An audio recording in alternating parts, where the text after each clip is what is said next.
ನಾನು ಸುಮಿತ್ರಾ.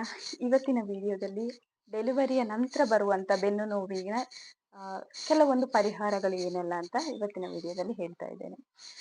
ಆ, ಸಾಮಾನ್ಯವಾಗಿ ಸಿಸೇರಿಯನ್ ಆಗಿರಲಿ ಅಥವಾ ನಾರ್ಮಲ್ ಡೆಲಿವರಿ ಆಗಿರಲಿ ಬೆನ್ನು ನೋವು ಸಾಮಾನ್ಯವಾಗಿ ಎಲ್ರಿಗೂ ಬರ್ತದೆ. ಹಾಗಾಗಿ ಅದಕ್ಕೆ ಸಿಂಪಲ್ ಸಣ್ಣ ಸಣ್ಣ ಪರಿಹಾರಗಳು ನಾವು ಏನೆಲ್ಲ ಕ್ರಮಗಳನ್ನು ಅನುಸರಿಸ್ಕೊಳ್ಬೇಕು ಇದು ಕಮ್ಮಿ ಆಗಲಿಕ್ಕೆ ಅನ್ನೋದನ್ನು ಇವತ್ತಿನ ವಿಡಿಯೋದಲ್ಲಿ ನೋಡಿ. ಮೊದಲನೇದಾಗಿ ಪೌಷ್ಟಿಕ ಆಹಾರ, ಅದು ಯಾವಾಗಲೂ ತುಂಬ ಇಂಪಾರ್ಟೆಂಟ್ ಆದಂಥ ವಿಷಯ. ನಾವು ಸೇವಿಸುವ ಆಹಾರದಲ್ಲಿ ಡೆಲಿವರಿ ಆದಮೇಲೆ ಪ್ರೋಟೀನ್, ಕ್ಯಾಲ್ಶಿಯಂ, ವೈಟಮಿನ್ಸ್ ಇರುವ ಹಾಗೆ ನಾವು ಆಹಾರವನ್ನು ಸೇವಿಸ್ತಾ ಇದ್ದರೆ ಖಂಡಿತವಾಗ್ಲೂ ಬೆನ್ನು ನೋವಿನ ಸಮಸ್ಯೆ ಸ್ವಲ್ಪ ಕಮ್ಮಿ ಆಗಲಿಕ್ಕೆ ಸಾಧ್ಯ. ಇನ್ನೊಂದು ವಿಷಯ ಏನು ಅಂತ ಹೇಳಿದರೆ, ಬ್ರೆಸ್ಟ್ ಫೀಡ್ ಮಾಡುವಾಗ, ಯಾಕಂದರೆ ಸಾಮಾನ್ಯವಾಗಿ ಡೆಲಿವರಿ ಆದ ಸ್ಟಾರ್ಟಿಂಗಲ್ಲಿ ಕರೆಕ್ಟಾಗಿ ಕೂತ್ಕೊಳ್ಳಿಕ್ಕೆ ಎಲ್ಲ ಆಗೋದಿಲ್ಲ. ಸಿಸೇರಿಯನ್ ಆಗಿರಲಿ ಅಥವಾ ನಾರ್ಮಲ್ ಆಗಿರಲಿ ಸ್ವಲ್ಪ ಸಮಸ್ಯೆ ಇರ್ತದೆ. ಆ ಸಮಯದಲ್ಲಿ ಆದಷ್ಟು ಸ್ಟ್ರೈಟಾಗಿ ಕೂತ್ಕೊಳ್ಳಿಕ್ಕೆ ನಾವು ಪ್ರಯತ್ನ ಪಡಬೇಕು. ಹಾಗೆ ಮಾಡಿದರೆ ಬೆನ್ನು ನೋವಿನ ಸಮಸ್ಯೆ ಕೂಡ ಕಡಿಮೆ ಆಗಲಿಕ್ಕೆ ಸಾಧ್ಯ.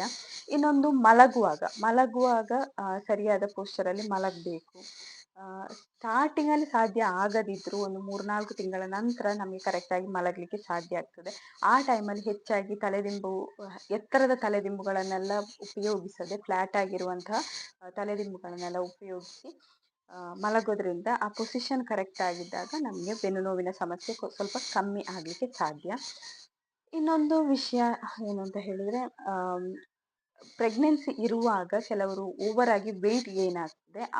ಆ ಸಮಸ್ಯೆಯನ್ನು ಆ ಟೈಮಲ್ಲಿ ವೆಯ್ಟ್ ಗೇನ್ ಆಗೋದನ್ನು ಸ್ವಲ್ಪ ಕಂಟ್ರೋಲ್ ಮಾಡಿದರೆ ಬೆನ್ನು ನೋವಿನ ಸಮಸ್ಯೆ ಕಡಿಮೆ ಆಗಲಿಕ್ಕೆ ಸಾಧ್ಯ. ಒಂದು ವಿಷಯ ಬಂದು, ಡೆಲಿವರಿ ಆದಮೇಲೆ ಸ್ವಲ್ಪ ಸಮಯ ನಂತರ ಕೆಲವರು ಕೆಲಸವನ್ನು ಮಾಡಲಿಕ್ಕೆ ಸ್ಟಾರ್ಟ್ ಮಾಡ್ತಾರೆ. ಹಾಗೆ ಕೆಲಸ ಮಾಡುವಾಗ ವೆಯ್ಟ್ ಲಿಫ್ಟ್ ಮಾಡೋದನ್ನು ಸ್ವಲ್ಪ ಕಮ್ಮಿ ಮಾಡಬೇಕು, ಭಾರ ಎತ್ತುವುದನ್ನು ಕಮ್ಮಿ ಮಾಡಬೇಕು. ಹೀಗೆ ಭಾರ ಎತ್ತುವುದರಿಂದ ಬೆನ್ನು ನೋವು ಜಾಸ್ತಿ ಆಗಲಿಕ್ಕೆ ಸಾಧ್ಯ. ಅದನ್ನು ಕಮ್ಮಿ ಮಾಡಬೇಕಾಗ್ತದೆ. ಯೋಗ ಮಾಡೋದ್ರಿಂದ ಅಥವಾ ಸಣ್ಣ ರೀತಿಯ ಒಂದು ಬ್ಯಾಕ್ ಸ್ಟ್ರೆಚ್ ಎಕ್ಸಸೈಸ್ಗಳನ್ನು ಮಾಡೋದ್ರಿಂದ ಕೂಡ ನಮಗೆ ಬೆನ್ನು ನೋವಿನ ಸಮಸ್ಯೆನ ಕಮ್ಮಿ ಮಾಡಲಿಕ್ಕೆ ಸಾಧ್ಯ.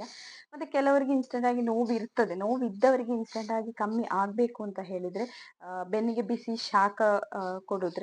ನೀರಿನ ಶಾಖ ಕೊಡೋದ್ರಿಂದ ಬೆನ್ನು ನೋವಿನ ಸಮಸ್ಯೆ ಕಮ್ಮಿ ಆಗ್ತದೆ. ಇಲ್ಲ ಮರಳನ್ನು ಬಿಸಿ ಮಾಡಿ ಅದನ್ನೊಂದು ಗಂಟು ಥರ ಕಟ್ಟಿ ಬೆನ್ನು ಮೂಳೆಗೆ ತಾಗಿಸೋದ್ರಿಂದ ಅದು ಕೂಡ ಬೆನ್ನು ನೋವು ಕಮ್ಮಿ ಮಾಡಲಿಕ್ಕೆ ಸಾಧ್ಯ ಆಗ್ತದೆ.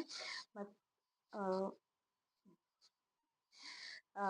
ಇದು ನಾನು ಕೆಲವೊಂದು ವಿಷಯಗಳನ್ನ ಫಾಲೋ ಮಾಡ್ತಾ ಇದ್ದಂಥದ್ದು. ನೀವು ಬೆನ್ನು ನೋವಿನ ಪರಿಹಾರಕ್ಕೆ ಬೇರೆ ಏನಾದರೂ ರೆಮಿಡೀಸ್ಗಳನ್ನು ಕಂಡು ಹಿಡಿದಿದ್ರೆ ಖಂಡಿತವಾಗ್ಲೂ ಕಮೆಂಟ್ನಲ್ಲಿ ತಿಳಿಸಿ.